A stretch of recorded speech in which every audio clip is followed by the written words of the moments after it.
Good afternoon, students. I am Jaydev Kumar from KVCRPM Mokama Ghat. Let's continue our next topic, capital account of BOP. Okay students, previous video में हम लोग component of BOP discuss कर रहे थे। Okay मैंने आपको component of BOP discuss करते समय बताया था कि जो बीओपी होता है या कंपोनेंट ऑफ बीओपी होते हैं बेसिकली इन्हें 2 पार्ट्स में डिवाइड किया जाता है। ओके जिसका मैंने आपको फर्स्ट पार्ट बताया था करेंट अकाउंट, ठीक है, करेंट अकाउंट, और सेकंड बताया था capital account. Okay students, previous video में what is current account, current account क्या है, हम इस टॉपिक को डिस्कस कर चुके हैं। साथ ही साथ हमने करंट अकाउंट के जो कंपोनेंट हैं उन कंपोनेंट्स को भी डिस्कस किया था। ओके मैंने आपको बताया था जो करंट अकाउंट ऑफ बीओपी होता है इसमें ऐसे सारे transaction, all those transactions are recorded which made for exchange of goods, exchange of services and exchange of assets होता है। यानी ऐसा कोई भी transaction, economic transaction rest of the world के साथ जो परचेज ऑफ गुड्स और सर्विसेज या असेट्स के लिए परफॉर्म किया जाता है, उन सभी की एंट्री कहाँ की जाएगी स्टूडेंट? करेंट अकाउंट में की जाएगी। क्लियर? तो पहला मैंने आपको बताया था export and import of goods. Second बताया था export and import of services, ठीक है। थर्ड मैंने आपको बताया था यूनिलेटरल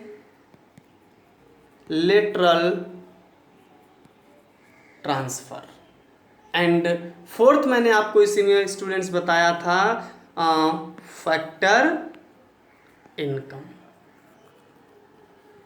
ओके यही 4 कंपोनेंट मैंने आपको डिस्कस किए थे, आपके साथ डिस्कस किए थे, किसमें? करंट अकाउंट ऑफ बीओपी के कंपोनेंट्स में। मैंने आपको ये चीज़ बता दी क्योंकि जो कोई भी कंट्री अपना बीओपी तैयार करती है, बीओपी बनाती है, उसमें 3 कॉलम रहते हैं। फर्स्ट कॉलम में आपको मैंने बताया पर्टिकुलर्स रहते हैं, सेकंड में क्रेडिट कॉलम होता है, थर्ड डेबिट कॉलम होता है, ठीक है। तो जितने कंपोनेंट्स हैं, पहला कंपोनेंट्स क्या हो जाएगा? करंट अकाउंट, और करंट अकाउंट के अंदर export and imports of goods, export and import of services, unilateral transfer. इस तरह से फर्स्ट कॉलम में सारे कंपोनेंट लिख जाएंगे, कंपोनेंट्स के सब कंपोनेंट्स लिख जाएंगे, ठीक है। साथ ही फिर इनकी एंट्री क्रेडिट में होगी या डेबिट में होगी। मैंने आपको बता दिया था अगर आउटफ्लो है यानी मनी का आउटफ्लो हो रहा है तो वो डेबिट में एंट्री हो जाएगी, और मनी का अगर इनफ्लो हो रहा है तो इसकी एंट्री स्टूडेंट कहाँ होगी? क्रेडिट में हो जाएगी। क्लियर है? ये मैं आपसे प्रीवियस वीडियो में डिस्कस कर चुका हूँ स्टूडेंट्स। अब हम न्यू वीडियो में स्टार्ट करते हैं, इस करंट वीडियो में स्टार्ट करते हैं कैपिटल अकाउंट ऑफ बीओपी, यानी बैलेंस ऑफ पेमेंट का कैपिटल अकाउंट क्या है, किन किन कंपोनेंट्स को कैपिटल अकाउंट्स में रिकॉर्ड किया जाता है, एंट्री की जाती है, या फिर किन किन कंपोनेंट को मिलाकर हम कैपिटल अकाउंट ऑफ बीओपी बोलते हैं। ओके तो स्टूडेंट्स, मैंने आपको डिस्कस करते समय बजट में भी हमने इस कैपिटल टर्म को डिस्कस किया था, और जब हम बीओपी को डिस्कस करना स्टार्ट किए थे तब भी मैंने आपको बताया कि कैपिटल क्या है। कैपिटल के लिए 2 कंडीशन मैंने आपको बजट में भी बताई थी, वही सेम 2 कंडीशन बीओपी में भी एप्लीकेबल होंगी, पहला या तो ये चेंज इन लाइबिलिटी कर रहा हो, यानी ऐसा कोई भी transaction rest of the world के साथ किसी भी रेजिडेंट कंट्री मतलब हम जिस कंट्री के बीओपी की बात कर रहे हैं उसी को रेजिडेंट कंट्री कहा जाता है स्टूडेंट्स। जैसे हम इंडिया के बीओपी की बात करें तो रेजिडेंट कंट्री क्या होगा, इंडिया होगा, और रेस्ट ऑफ द वर्ल्ड में इंडिया के अलावा वर्ल्ड में जितने भी कंट्री हैं वो रेस्ट ऑफ द वर्ल्ड में आ जाएंगे।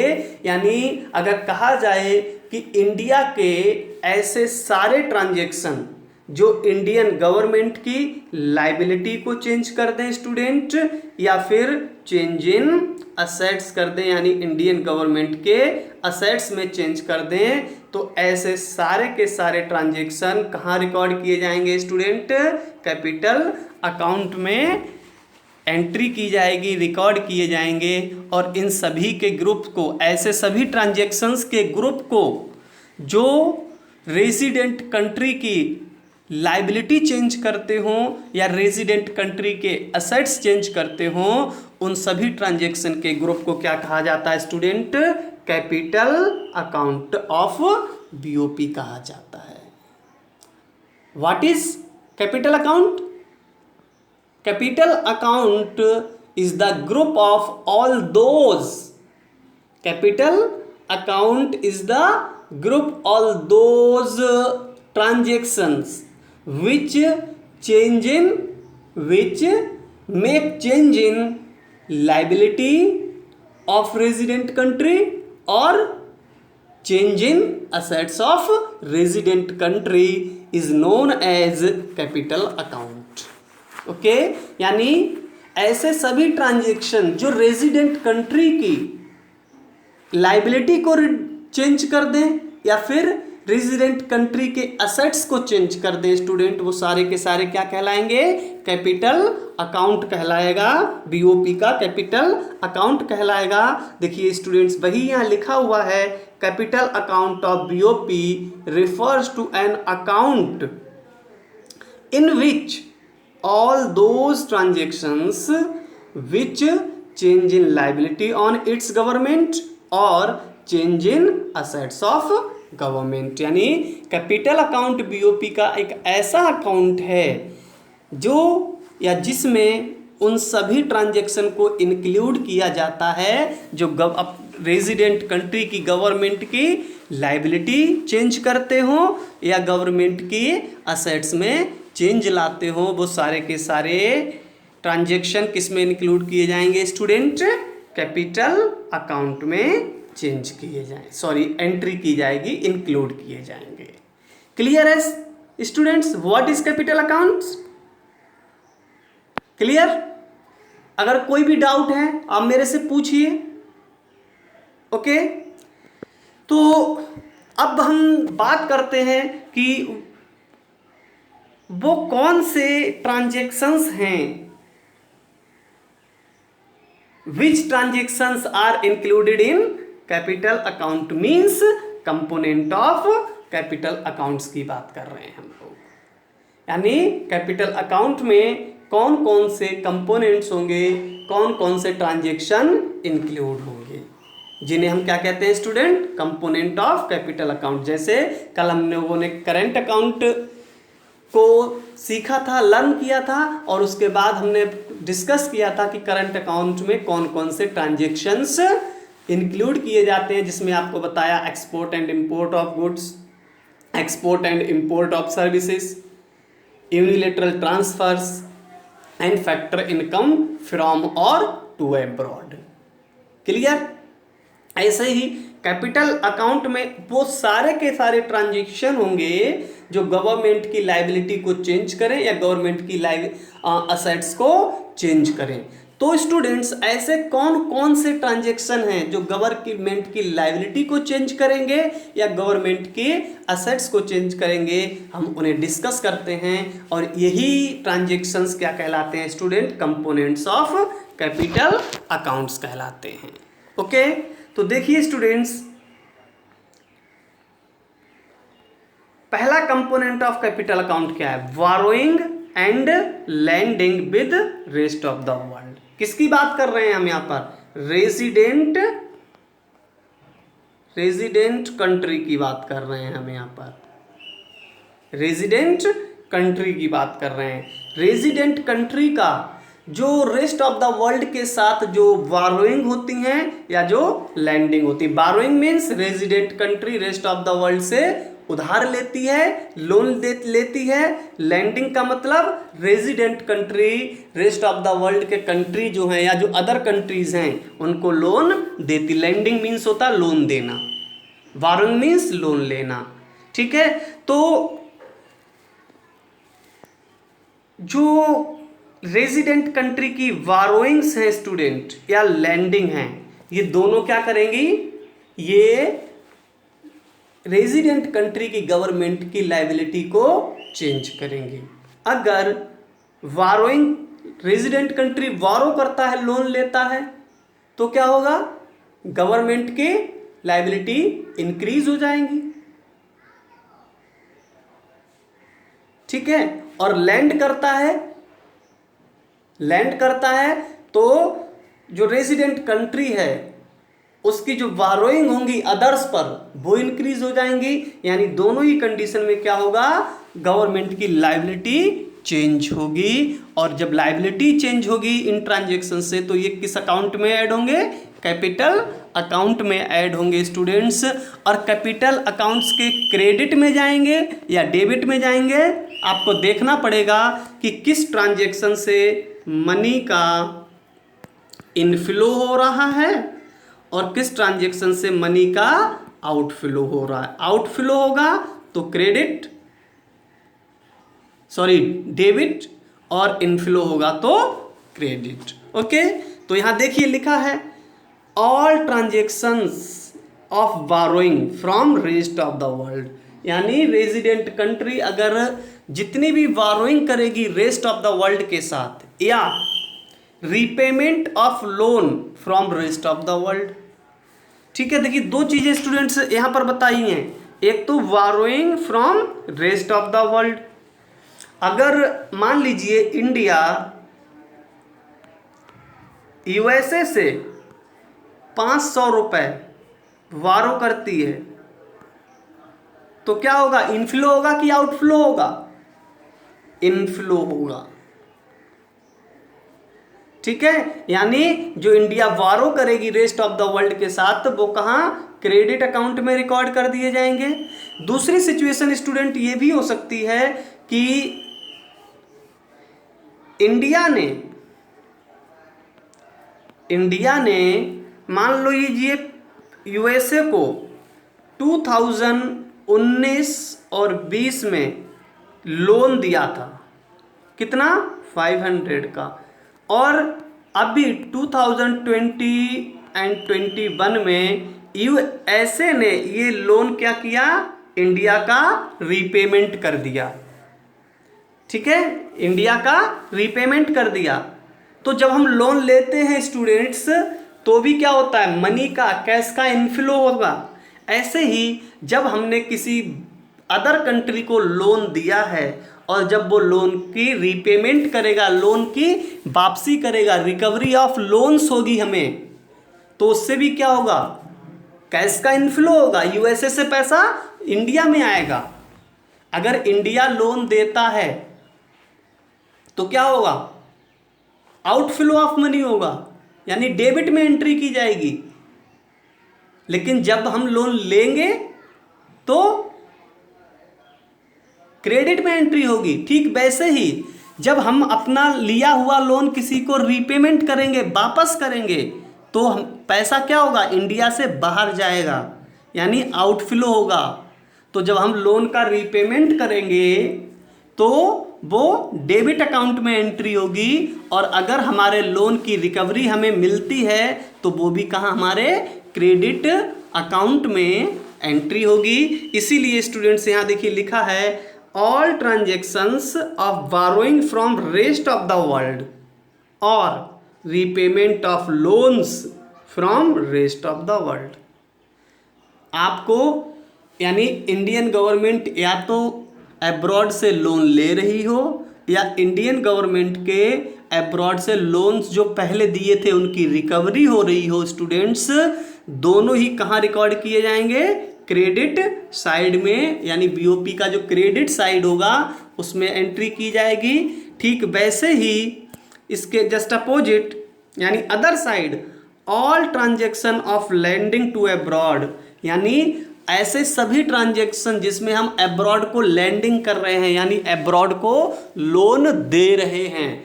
जब हम लोन दे रहे होंगे तो क्या होगा स्टूडेंट? मनी का आउटफ्लो होगा, और आउटफ्लो कहाँ जाएगा स्टूडेंट? डेबिट अकाउंट में जाएगा। ठीक वैसे ही हमने जो अब्रॉड से पिछले प्रीवियस ईयर्स में स्टूडेंट्स लोन लिए हैं, बारो किया है, उनका अगर हम रीपेमेंट कर रहे हैं तो भी स्टूडेंट क्या होगा? यहाँ भी आउटफ्लो होगा, और आउटफ्लो कहाँ एंटर किया जाएगा? डेबिट अकाउंट ऑफ बीओपी में। यानी जब इंडियन गवर्नमेंट या रेजिडेंट कंट्री किसी अदर कंट्री को लोन लैंड करता है, लोन देता है, या अदर कंट्रीज के से लिए हुए लोन का रीपेमेंट करता है, तो ये सारी की सारी एंट्री स्टूडेंट कहाँ की जाएंगी? डेबिट साइड में की जाएंगी। क्यों? क्योंकि रीपेमेंट ऑफ लोन से या लोन लैंड करने से इंडिया से या रेजिडेंट कंट्री से मनी का आउटफ्लो हो जाएगा, इसलिए कहाँ जाएगा स्टूडेंट्स? डेबिट साइड में जाएगा। क्लियर है? तो मैंने आपको first component of capital account discuss कर लिया। आई होप आप समझ गए होंगे। फिर भी अगर कोई डाउट है स्टूडेंट्स, आप मेरे साथ शेयर कीजिए। ठीक है, आप फ़ोन कर सकते हैं, मैं बार बार बोलता हूँ, आप फ़ोन करके पूछ सकते हैं, व्हाट्सएप पे शेयर कर सकते हैं, गूगल क्लासरूम में आप कमेंट में लिख सकते हैं। मैं हर जगह आपके डाउट क्लियर करूँगा। ओके, फिर भी अगर आप स्टडी में कोई चेंज चाहते हैं, जैसे मैं वीडियो बना के पढ़ा रहा हूँ, आपको ये ठीक से समझ नहीं आ रहा है, तो आप मुझे पर्सनली भी बता सकते हैं, सर इस तरह से नहीं, इस मेथड से पढ़ाइए, तो मैं उसे चेंज करूँगा। ओके, ठीक है। तो अब हम next component of capital account की बात करते हैं। दूसरा स्टूडेंट जो कंपोनेंट है कैपिटल अकाउंट का, वो क्या है? Foreign investment.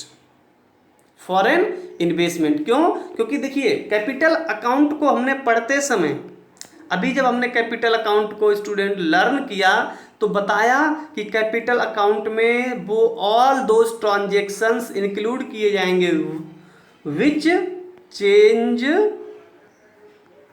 इन लायबिलिटी और विच चेंज इन असेट्स। असेट्स में अगर कोई चेंज होता है तो वो भी एंट्री कहाँ की जाएगी स्टूडेंट? कैपिटल अकाउंट में एंट्री की जाएगी। अब देखिए असेट्स में चेंज होने के लिए या असेट्स में चेंज हुआ है, इसका मतलब असेट्स में चेंज कब होता है स्टूडेंट? जब हम इन्वेस्टमेंट करते हैं। जब भी कोई इन्वेस्टमेंट होता है तो ये इन्वेस्टमेंट क्या करता है? असेट्स में चेंज कर देता है। ठीक है, इसीलिए जो इन्वेस्टमेंट है स्टूडेंट्स, इन्वेस्टमेंट्स को भी हम क्या करते हैं? कैपिटल अकाउंट में इंक्लूड करते हैं, एंट्री करते हैं। अगर हमने हमारे किसी रेजिडेंट ने या रेजिडेंट कंट्री के किसी पर्सन ने किसी अदर कंट्री में कोई इन्वेस्टमेंट किया है तो वो इन्वेस्टमेंट कहाँ क्या? क्योंकि अगर हमारा कोई पर्सन यानी इंडिया का कोई पर्सन मान लीजिए यूएसए में जाके इन्वेस्टमेंट करता है तो क्या होगा? कैश का आउटफ्लो होगा, कैश का आउटफ्लो होगा, तो ये कहाँ एंट्री की जाएगी? डेबिट में एंट्री की जाएगी। ऐसे ही कोई फॉरेनर इंडिया में आके इन्वेस्टमेंट करता है स्टूडेंट तो क्या होगा? कैश का इनफ्लो होगा, और कैश का इनफ्लो होने की वजह से इसकी एंट्री कहाँ की जाएगी student? Credit side of BOP की जाएगी। ओके। इसलिए जो फॉरेन इन्वेस्टमेंट होता है स्टूडेंट, इसको भी कैपिटल अकाउंट में इंक्लूड किया जाता है, क्योंकि इन्वेस्टमेंट क्या करता है, असेट्स में चेंज कर देता है, और चेंज इन असेट्स किसका पार्ट है, कैपिटल अकाउंट का पार्ट है। ओके। तो स्टूडेंट फॉरेन इन्वेस्टमेंट की बात अगर हम करते हैं तो फॉरेन इन्वेस्टमेंट को दो टाइप्स में कैटेगराइज कर लिया जाता है, टू टाइप्स में कैटेगराइज कर लिया जाता है। पहले को हम कहते हैं फॉरेन इंस्टीट्यूशनल इन्वेस्टमेंट, शॉर्ट में इसी को कहा जाता है FIIS, फॉरेन इंस्टीट्यूशनल इन्वेस्टमेंट, जिसे स्टूडेंट हम शॉर्ट में पोर्टफोलियो इन्वेस्टमेंट भी कहते हैं, पोर्टफोलियो इन्वेस्टमेंट भी कहते हैं। किसे, FIIs को। तो FIIs में होता क्या है, देखिए मान लीजिए स्टूडेंट आपने शेयर मार्केट का नाम सुना होगा, शेयर मार्केट का नाम आपने सुना होगा, ठीक है। जैसे बॉम्बे स्टॉक एक्सचेंज, सेंसेक्स का आप न्यूज़पेपर्स में, न्यूज़ में हर समय सुनते रहते होंगे, ठीक है। बॉम्बे स्टॉक एक्सचेंज से या बॉम्बे शेयर मार्केट, ठीक है। अब मान लीजिए कोई USA का पर्सन इंडिया के शेयर मार्केट में आता है, ठीक है, और इंडिया के शेयर मार्केट में आके हमारी जो टाटा कंपनी है, प्राइवेट कंपनी है, जो टाटा मोटर्स या टाटा इंडस्ट्रीज जो है, ठीक है, टाटा इंडस्ट्रीज जो है, कोई USA का पर्सन आके इंडिया आता है, इंडिया के शेयर मार्केट जाता है, और वहाँ से जो टाटा इंडस्ट्री है या टाटा मोटर्स है, इसके शेयर परचेज कर लेता है, शेयर परचेज कर लेता है, ठीक है। कौन, USA का पर्सन, या बॉन्ड परचेज कर लेता है, किसके, टाटा इंडस्ट्री के बॉन्ड परचेज कर लेता है, या फिर शेयर परचेज कर लेता है। तो इस तरह के इन्वेस्टमेंट को स्टूडेंट्स क्या कहा जाता है, पोर्टफोलियो इन्वेस्टमेंट कहा जाता है, इन्वेस्टमेंट कहा जाता है। शेयर और बॉन्ड में इन्वेस्टमेंट को पोर्टफोलियो इन्वेस्टमेंट कहा जाता है, और इसी को स्टूडेंट फॉरेन इंस्टीट्यूशनल इन्वेस्टमेंट कहा जाता है, ठीक है। तो इस तरह का जो फॉरेन इंस्टीट्यूशनल इन्वेस्टमेंट है या पोर्टफोलियो इन्वेस्टमेंट है, इसको फॉरेन इन्वेस्टमेंट की कैटेगरी में रखा जाता है, जो कि हमारे कैपिटल अकाउंट में इंक्लूड किया जाता है। ओके। अगर कोई इंडियन, समझिए, कोई इंडियन USA के शेयर मार्केट में, USA के शेयर मार्केट में इन्वेस्टमेंट करता है, तो ये कहाँ एंट्री की जाएगी, कैपिटल अकाउंट की। लेकिन इंडियन पर्सन है, USA में इन्वेस्टमेंट करता है, तो क्या होगा, कैश का आउटफ्लो होगा, इसलिए ये कैपिटल अकाउंट के डेबिट साइड एंट्री की जाएगी, डेबिट साइड एंट्री की जाएगी। और अगर कोई USA का पर्सन या फॉरेनर इंडियन शेयर मार्केट में इन्वेस्टमेंट करता है, तो भी ये कहाँ एंट्री की जाएगी, कैपिटल अकाउंट में। लेकिन USA का पर्सन इंडिया में इन्वेस्टमेंट कर रहा है, इसलिए क्या होगा, कैश का इनफ्लो होगा, और कैश का इनफ्लो होने की वजह से इसको कहाँ एंट्री की जाएगी, क्रेडिट अकाउंट के, सॉरी, कैपिटल अकाउंट के क्रेडिट साइड एंट्री की जाएगी। ओके। तो आप फॉरेन इंस्टीट्यूशनल इन्वेस्टमेंट समझ गए, यानी यहां लिखा भी है FII also known as portfolio investment, इसे पोर्टफोलियो इन्वेस्टमेंट भी कहा जाता है। And FII refers to the investment in shares and bond by rest of the world, ठीक है। यानी FII refers to investment in share bond, जब भी हम शेयर्स और बॉन्ड में किसी रेस्ट ऑफ द वर्ल्ड यानी किसी भी कंट्री के शेयर और बॉन्ड में इन्वेस्टमेंट करते हैं, तो उसे फॉरेन इंस्टीट्यूशनल इन्वेस्टमेंट कहा जाता है। स्टूडेंट्स, इस तरह की जो डेफिनेशन, शॉर्ट डेफिनेशंस दी हुई हैं, जैसे FII आपसे CBSE एग्जाम में पूछ सकता है कि व्हाट इज FII या डिफाइन FII। एक मार्क्स में पूछ सकता है, एक नंबर में क्वेश्चन आपसे पूछ सकता है, इसलिए इस तरह की छोटी छोटी डेफिनेशंस को आप समझिए, लर्न कर लीजिए, इनमें कोई कंफ्यूजन नहीं होना चाहिए। सिंपल सा है कि what is FII।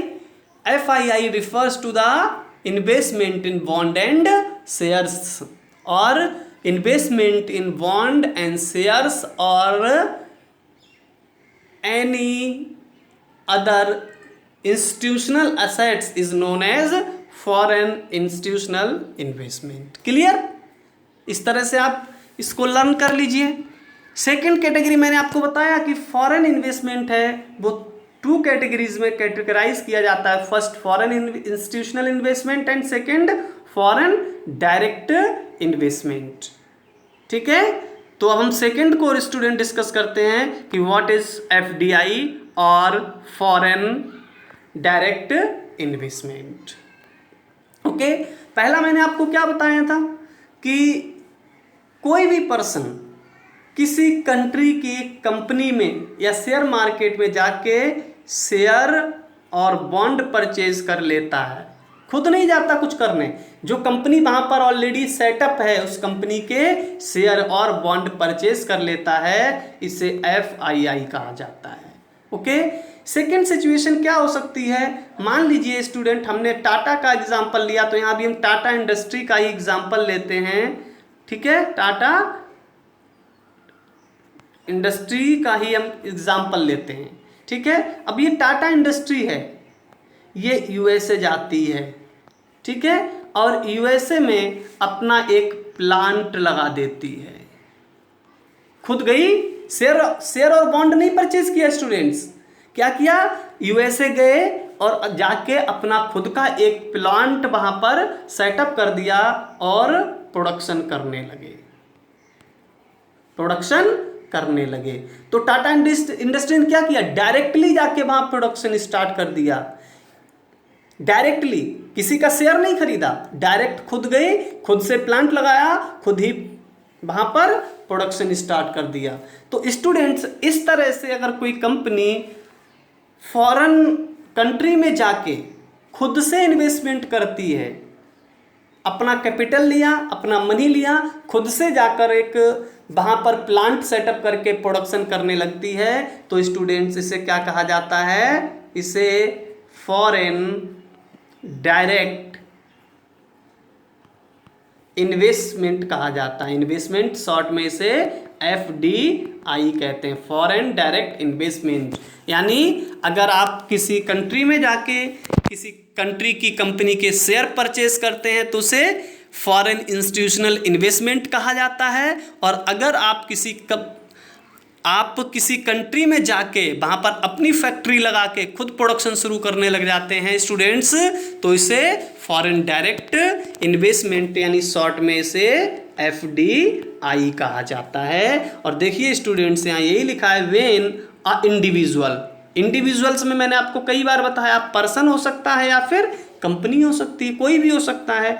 When a individual invest their capital directly with rest of the world, यानी कोई भी पर्सन या कंपनी अपनी कैपिटल को रेस्ट ऑफ द वर्ल्ड के साथ खुद जाकर इन्वेस्ट करती है एंड परफॉर्म प्रोडक्शन एक्टिविटी, और प्रोडक्शन करने लगती है, it is known as foreign direct investment. इस तरह का इन्वेस्टमेंट क्या कहलाएगा स्टूडेंट? FDI कहलाएगा। और ये FDI भी क्या करेगा? असेट्स में चेंज करेगा, इसीलिए FDI भी कहाँ? कैपिटल अकाउंट में इंक्लूड किया जाएगा। और अगर कोई कंपनी, कोई फॉरेन कंपनी इंडिया में आकर इन्वेस्टमेंट करती है, डायरेक्ट इन्वेस्टमेंट करती है, तो यहाँ पर क्या होगा स्टूडेंट? कैश का इनफ्लो होगा, इसलिए इस इन्वेस्टमेंट को कैपिटल अकाउंट के क्रेडिट अकाउंट में मेंशन किया जाएगा। जबकि अगर कोई इंडियन कंपनी अब्रॉड में जाके वहां पर डायरेक्ट इन्वेस्टमेंट करती है तो इससे क्या होगा? कैश का आउटफ्लो होगा स्टूडेंट, और ये आउटफ्लो की वजह से इस तरह का इन्वेस्टमेंट कैपिटल अकाउंट के डेबिट साइड एंट्री कर लिया जाएगा। ओके, नेक्स्ट स्टूडेंट देखते हैं हम एनआरआई डिपॉजिट्स। एनआरआई डिपॉजिट्स, तो स्टूडेंट एनआरआई क्या है? एनआरआई शॉर्ट फॉर्म है ये, इसकी फुल फॉर्म है नॉन रेजिडेंट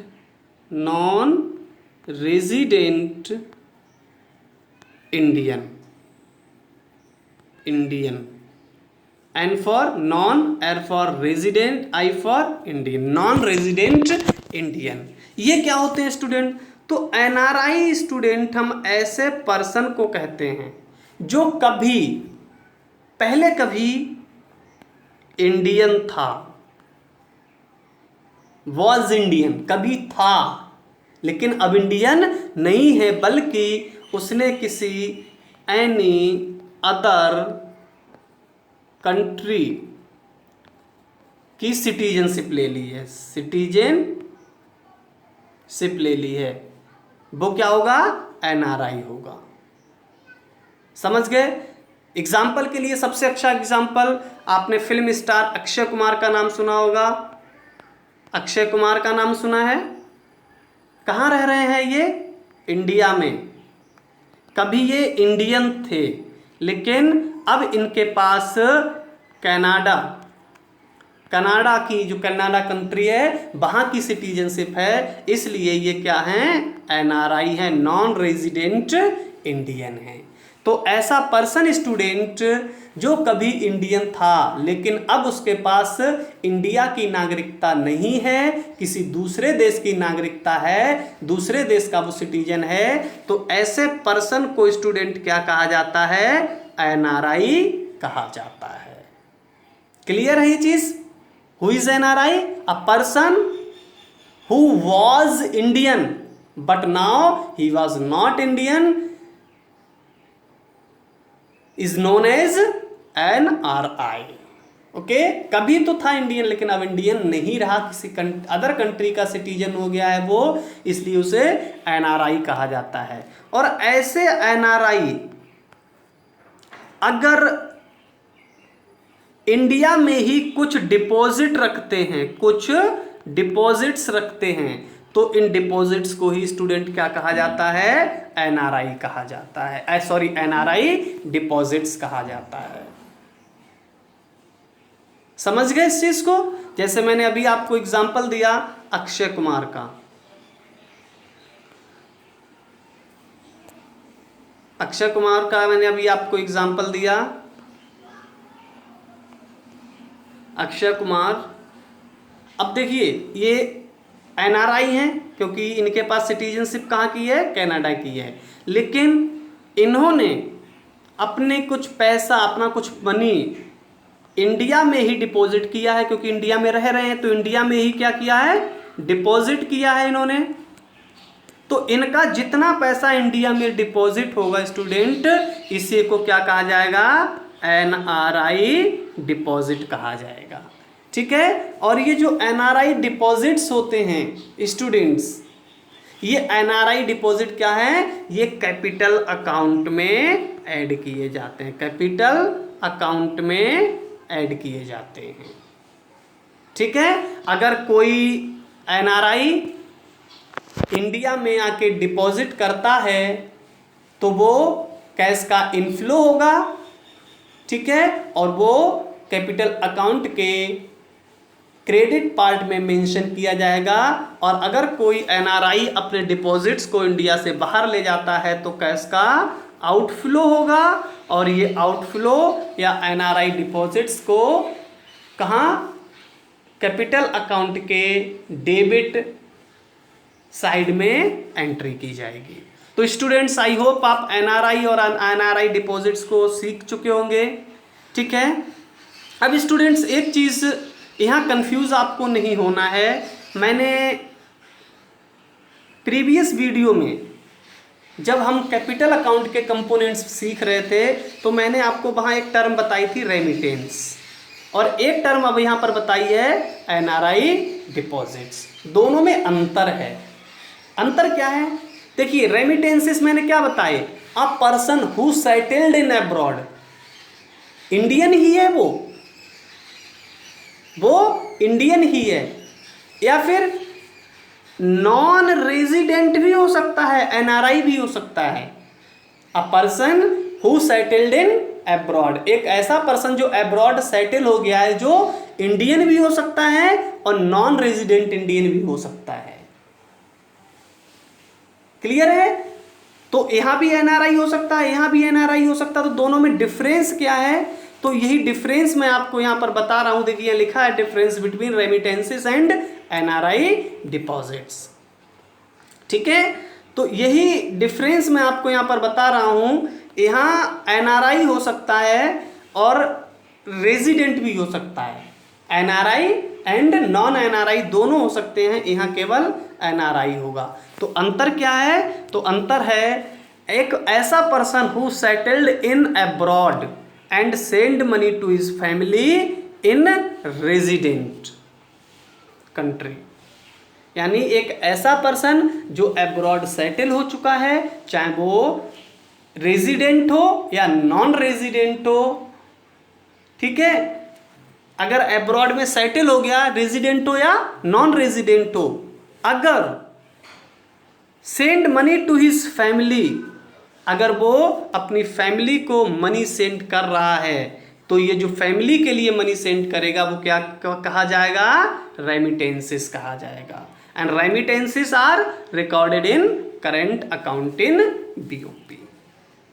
आपको कल ही बताया था मैंने, अगर एनआरआई या रेजिडेंट अब्रॉड में सेटल है और वहाँ से वो अपनी फैमिली के लिए मनी सेंड करता है स्टूडेंट्स, तो वो सेंड मनी क्या होगा? रेमिटेंसेस होंगे। और ये रेमिटेंसेस कहाँ? करंट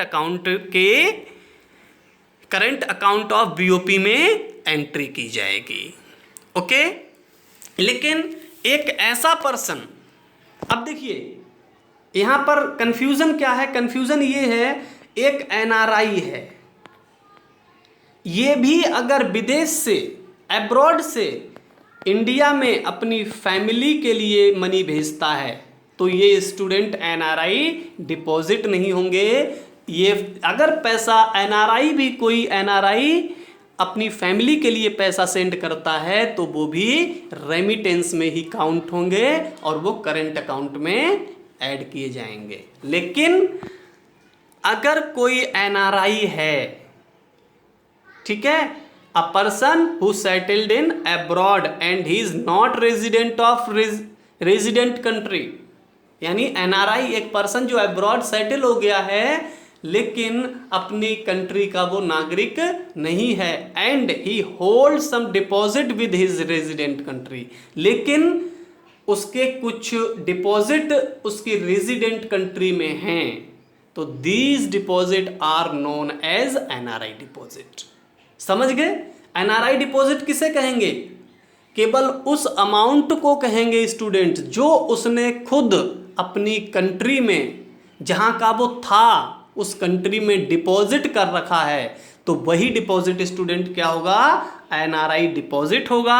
अगर ऐसा पर्सन जो अब इंडियन नहीं है, किसी दूसरे कंट्री में रह रहा है और वहीं का सिटीजन है, और वहाँ से वो अपने इंडिया में कि अपनी किसी फैमिली मेंबर को पैसा भेज रहा है, तो वो एनआरआई डिपॉजिट नहीं स्टूडेंट, रेमिटेंस होगा और वो करंट अकाउंट में इंक्लूड किया जाएगा। लेकिन अगर उस पर्सन ने खुद ही अपनी रेजिडेंट कंट्री, यानी जहां का वो नागरिक था, उस कंट्री में कुछ डिपॉजिट किए हुए हैं, डिपॉजिट रखे हैं, तो वो डिपॉजिट क्या होंगे?